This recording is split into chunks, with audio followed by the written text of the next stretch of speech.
Good day and greetings from the Great White North. My name is Prickly Poo and welcome to day 233 of a year of change. Today I originally was I had a topic all in mind, but yesterday I was on MyFitnessPal, and I don't often go onto the forums for no particular reason. I just never seem to have time, and I went on there last night just to sort of go in and see what's going on, see who's talking about what and everything else, and there was an entry there of just people basically putting their name up and saying, add me in there. So add me as a friend. That they're looking for other support or they want to help other people. So I just went on an adding frenzy and just added a whole bunch of people. So if any of you are new, hello. But I started going through all the different people, and normally what I'll do is, I'll try to go to their profiles, see what they're doing, and send them a quick note and just say, hello, it's me, and good luck on what you're trying to do. But I found that as I was going through, there were some that, if someone's adding me, I'll automatically accept. But there were others that I felt I couldn't really add any. There was no benefit for me to add them. Not to me, but to them. Going through, and when you see someone that says, they've lost 5 pounds so far, they have another 140 to go, great. Add them, because there's stuff that we can help each other that way, because I have a lot that I still need to go through, about another 90, 100 pounds, somewhere around there. So we'll be able to help each other that way. There are people that have lost a tremendous amount of weight, so I can add them just to sort of share information back and forth that way. But when I see someone that says, lost 1 pound, 4 more to go, I don't feel that there's any benefit to them for me adding them and saying, hi, I can help you lose 4 pounds. So I tended to skip a couple of those, but added a bunch of new people as well. So hello to all the new people. But it got me thinking that there is, and I don't like to admit this, but there is that prejudice that is there. That you go through and there are people that are trying to lose 30 pounds or 50 pounds or 300 pounds, or as we'll see tomorrow, someone who's trying to lose 400 pounds. When you see a small number like that, not that I'm thinking, you'll be done in 2 weeks and it won't matter anyway. But you'll be done in 2 weeks and it won't matter anyway. But just that in my head, I'm thinking I have nothing to offer. I have nothing that I can. I can encourage someone to say, "Yay, lose 4 pounds," but it's really the people that are trying to lose a lot of weight, like I am. Those are the people that I want to reach out to and try to help and sort of share that back and forth. So, as I was going through, finish everything off, and I started thinking that I don't know their entire story. And, which of course brings me around to today's topic. That, although I'm seeing them say, well, I've lost 1 pound, I need 4 more to go. Your knee-jerk reaction is to just go, you only need to lose 5 pounds, that's nothing. Like, why are you doing this? But maybe it's their last 5. Maybe they have lost, 120 pounds beforehand. And it's been 6 months and they haven't been able to get down to those last 5. So they've come back and they've opened up a new account or whatever it is. Or it might just be that, no, they've just went, what, I could stand to lose 5 pounds. So they thought, this will be good. I'll go on here and I'll try to get help. And it's, when you look at it that way, because we don't know what their story is, and even assuming that it's just their 5 pounds, 5 pounds to us may not be a lot of weight to lose. Because as we've been sort of progressing over the past few months, we're averaging around 1.5 to 2 pounds a week. So you think, okay, well, 3 weeks, you're done. Like, you've lost the weight. But as we all know, it's not that easy. It's not as simple as just saying, well, I'm just going to lose 5 pounds over the next month. There we go. Everything's all done. Everything's where it needs to be. Because for us, losing 5 pounds is negligible. For me, if I was way back, when I first started this, if I was to say, well, I'm going to lose 5 pounds, you could do it in a week. And I have done it in a week. Many of us have. But it's such a small amount of our overall weight that, I was to figure this out. Let me think. It would be 5. It's like, what's 5 pounds off 320? I can't do math. Anyway, 5 divided by 325 is this much. So this is the percentage of body mass that we need to lose. So when you're looking at someone who's maybe 125 pounds and they need to lose 5 pounds, that's a significant amount of body mass. then your body wants to hang on to it as much as they can once you get down to, a normal, healthy weight. So it is going to be more difficult for them. So I don't want to sort of fall into that trap of, well, you're thin, so you don't need my help. Not just mine, but any of ours. Because we see that a lot. I mean, I subscribed to someone on YouTube a long time ago, and she's a very nice person, but almost every single video, there are comments in there saying, oh, you're too thin, or the traditional skinny bitch that's in there, or Skeletor, just a slew of hate comments all the way through. And just like us, I mean, it's probably nothing that she hasn't heard before, but it still hurts every single time that someone says it. I don't care how long that you've been fat. Anytime someone still makes a fat comment, it still cuts. It still bothers us. And again, it's nothing new. It's nothing that we haven't heard, and it's not new information, but it does go the other way. We talked about this a long time ago when they were having that, was it Dove Real Woman thing or whatever it was, or the traditional Real Women Have Curves advertising campaign. There's no difference between, I mean, that implies that, well, if you aren't fat, then you aren't a real woman. And it's just sort of, I mean, it's not just women. Men do the same thing. Normally, there's a sort of a violent streak that goes along with men, though. They'll look at someone that's built and they're like, oh, he's a fag. Like, no, he looks better than we do. That's like, don't be jealous because someone looks the way that you want to look. But it's with that, Real Women Have Curves really sort of stood out because people were complaining about it. Because it does imply, well, if you don't look a certain way, good or bad, then you're not a real woman. Which is, there's no difference between that and someone saying, real women aren't fat. There's no difference whatsoever. And we a long time ago when we first started, we had a whole week on body shaming and everything else. So I'm not going to go back into that. But it's important to keep in mind that when we look at someone that looks how we want to look, we may see it and say, how is it that they want to lose weight? Like that 5 pounds is nothing. Come back to us when you want to lose 50 pounds or something. But to them, it is substantial.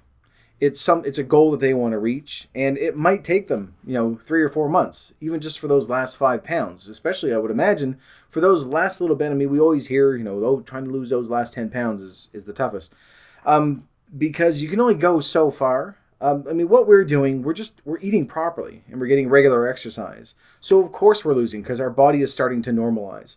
Once we normalize to where we should be, in order for us to get down those last 5 or 10 pounds, we are going to need to, sort of bump it up a little bit more and, burn off a lot more and try to, exercise and tone in and all the other stuff that the exercise-y fancy people do. So when we're looking at someone that looks how we want to, I'm saying look a lot, aren't I? When we see someone who appears the same way that we wish to look, it is very tempting to, at some point just say, you obviously don't need my help. And that's not why I didn't add them. It's just I really don't feel that there's anything I could possibly contribute to someone who's looking just to lose 5 pounds for me to go, well, here, I will help you. And this, no, you've lost quite a bit, but, it's a different animal altogether, trying to get from a normal weight to, and losing a few percentage points of body fat, compared to dropping 20 pounds because I've stopped eating entire plates of nachos. So, at some point down the road, I'm sure that we will get there, but I just don't feel that there's any value for me adding them, because I don't think that there's anything I can contribute. I can certainly be supportive and say, rah, rah, rah, go, go. But I don't feel that it would have the same weight attached to it as someone who, is athletic or is in the same bracket as they are, that can encourage them and is going to have much more knowledge than I will. But this is sort of going off in 2 different directions about helping people out and having that prejudice. But it is difficult to try to get past that. I find that there's, what am I trying to say? I don't know. I find that when people see someone who's either athletic or, thin, that jealousy does sort of come to the forefront. And for men and women alike.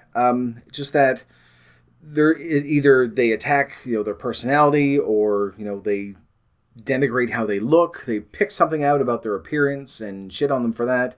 Whatever it is, just to make themselves feel better. But the problem is we know what that's like. We've lived it for so long, having other people do that to us to make themselves feel better. So whether you're making fun of someone because they're too thin or making fun of someone because they're too fat, the result is the same. The person who's doing it, they feel better about themselves because they think, okay, well, at least, I can put the focus on them. At least I'm not that bad. But when we start going the other way, and once we start turning into those people, that's when I think that there's a real danger. It's like ex-smokers that are just, oh, you reek, you smell so bad, it's a disgusting. Well, everyone knows, but you used to smoke as well, so let it go. You don't have to smoke anymore. No one's forcing you to smoke. You don't have to make a comment about it. Keep your fucking mouth shut.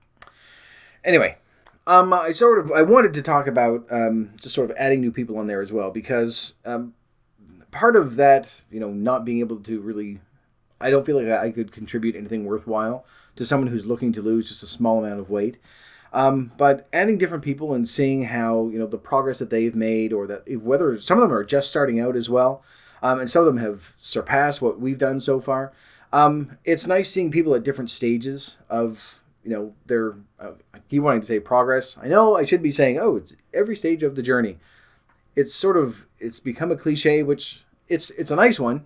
If we're going to, as cliches go, the weight loss journey thing is a nice one. I do like it. But it grates on me, and I don't know why. I think it's just because it's the fact that it is a cliche. So anyway, watching people through different steps of their progress, it's encouraging because I know that they've gone through the same struggles that we have. Some of them are still having those cravings. There are some that are working overnight, and we all know it's so difficult to try to stay on a proper schedule when you're working nights because you really don't sleep ever during the day, because people still call you at noon and say, well, why aren't you up? It's noon. We've talked about that before as well, I think. So it's just nice to get a bunch of different perspectives. And some of them only need to lose 20 pounds. Some of them need to lose, 200 pounds. And just everything in between.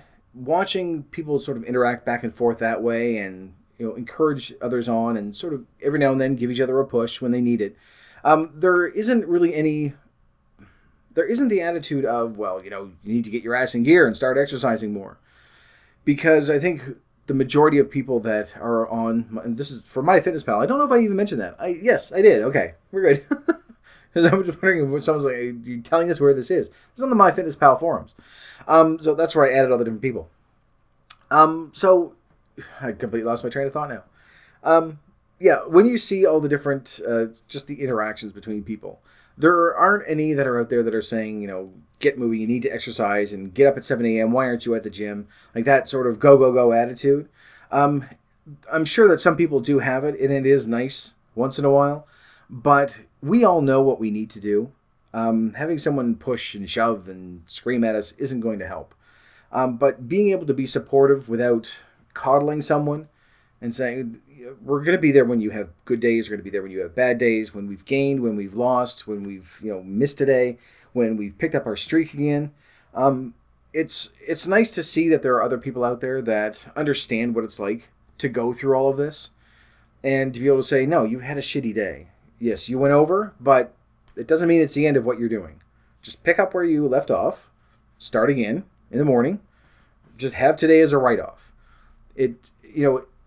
Whether or not you're actually going to the gym 6 hours a day, or you're eating 500 calories, or you're eating all vegan or macronutrients, or whatever it is that you're eating macronutrients, doesn't make any sense.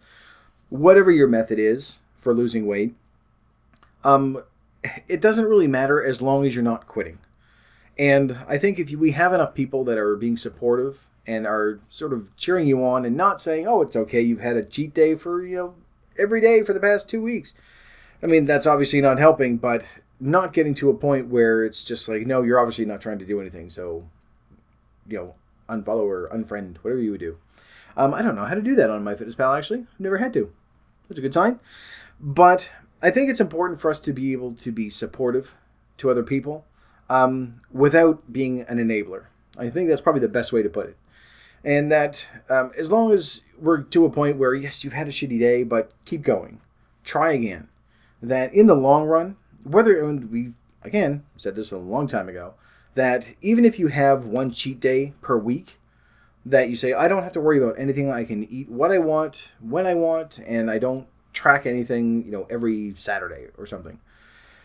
then that's still over 300 days where you're eating healthy, you're exercising, you're doing what you need to do, and then there's 50 days of the year where you're eating how you used to eat. It's not great. It's not even really good. It's certainly not perfect, but it's better than what you were doing before. And that's the main thing that we've been trying to do throughout the past few months, is that each week, and as each day turns into weeks and months and hopefully years, as long as we're doing something that's better than what we were doing before, then we're good. We're on the right track. So whether you're actually finding that you're losing weight, or whether it's losing inches, or maybe you're just sort of maintaining, but you find that you're able to add another 5 minutes of exercise every week. Whatever it is that you're doing, as long as there's that improvement, then the weight will come off. You will get to where you need to be. And I think as long as there's that support system that's there, then I don't think it's going to be hard to get there. It may take us a bit longer. We always want that. We want to be thin now. We want to lose all the weight within 6 months and get to where we need to be. Where we need to be. But I think we've sort of accepted at this point that it's going to take a lot longer than we thought. We have years and years of bad habits to break. And, it's not going to be as easy as saying, well, in 6 months, I'm never going to have this problem again. I'm going to need to keep tracking for a very long time. I'm going to need to keep exercising for a long time. I'm not going to reach my goal at the end of the year. But that's okay, because I'm to a stage now where I know that I can maintain it for another year or 2 years or 5 years or 10 years and just sort of keep on going and keep improving. And getting to, did I just say improving? Improving, there we go. And getting to a point where eventually then I'll be able to say, you know what, I'm content. I reached what I wanted to reach, and now it's just a matter of maintaining it. So, but anyway, just sort of went all over the place, because we had prejudice, and we had adding new people, and support systems, and everything else. So, to any of you out there that are, on MyFitnessPal that haven't added me yet, go ahead, add away. And even if you are one of those that are just needs to lose, 3 or 4 pounds here or there, still add. I can't really contribute much. You're going to know much more than I do, probably, about healthy eating and everything else. But even just having someone to say, you know what, yes, you can do it. And if I can drop all my weight, then yes, those 5 pounds may take you a little bit longer to get where you need to go. But you never know what little nugget of information is going to be helpful. Whether it's just how we've been looking at our diet in general, just sort of balancing everything out, or watching sodium or sugar, or changing the type of exercise that we do. Whatever it is, you never really know. I don't think I have a lot to offer someone who only needs to lose 5 pounds, but I don't know for sure. That's what we're going to stick with. Anyway, I'm going to leave this video here, so thank you very much for watching. If you liked it, please poke the like button for me. In the meantime, keep yourself warm and fuzzy, and I will see you in the next video. Bye-bye.